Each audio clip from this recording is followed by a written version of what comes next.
Paz do Senhor, queridos, nós estamos hoje na nossa sétima aula e estamos fazendo, assim, recapitulando as nossas aulas anteriores.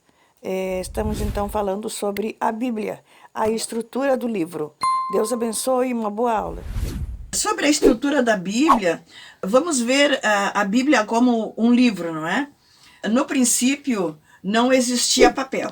Os livros que hoje nós vimos compilados na Bíblia, eles tinham um formato de rolos. Os povos antigos viam e ouviam através da natureza. Nós temos registros que Deus falava com eles em voz audível, que Deus usava a própria natureza para falar com eles, que Deus enviava anjos para falar com o homem. E Deus foi impulsionando eles para perpetuarem então essa história, passando de pai para filho, contando a história de tudo aquilo que Deus ia realizando com eles e através deles.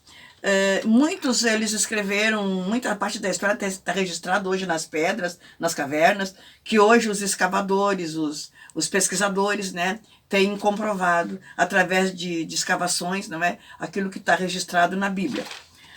Continuando então, a Bíblia é o livro mais antigo e mais atual que existe.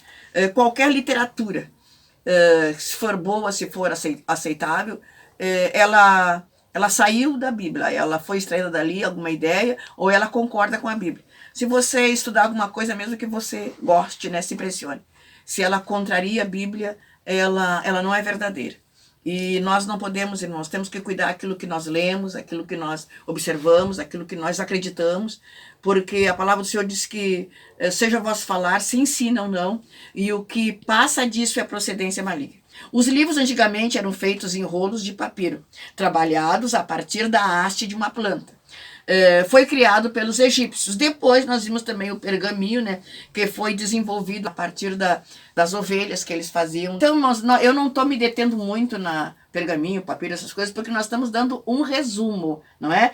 Então, o papel foi inventado provavelmente no ano 105 pelos chineses. Eles faziam de fibra de árvores e também de pedaço de tecido que eles molhavam, peneiravam, secavam.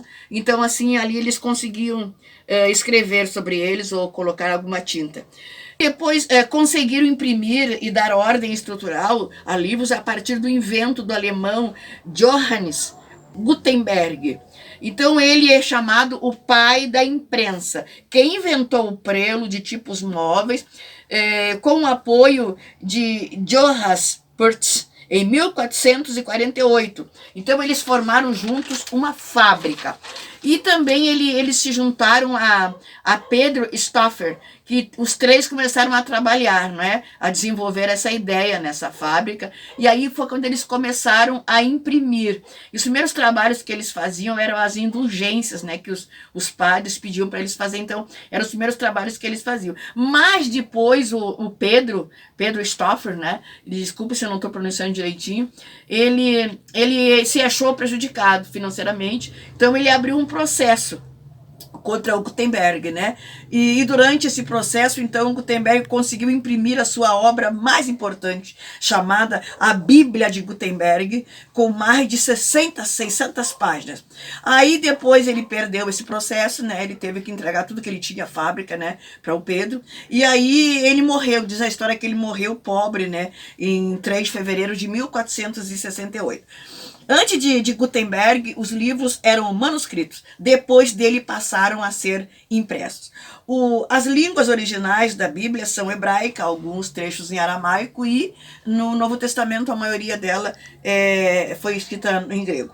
Deus foi a cada tempo inspirando seus escritores, que foram registrando os acontecimentos e as profecias que foram com muito empenho, temor, alegria guardados, e depois, como nós já estudamos, né, elas foram então passados a compor esse livro que temos hoje nas nossas mãos, se agruparam todas, não é?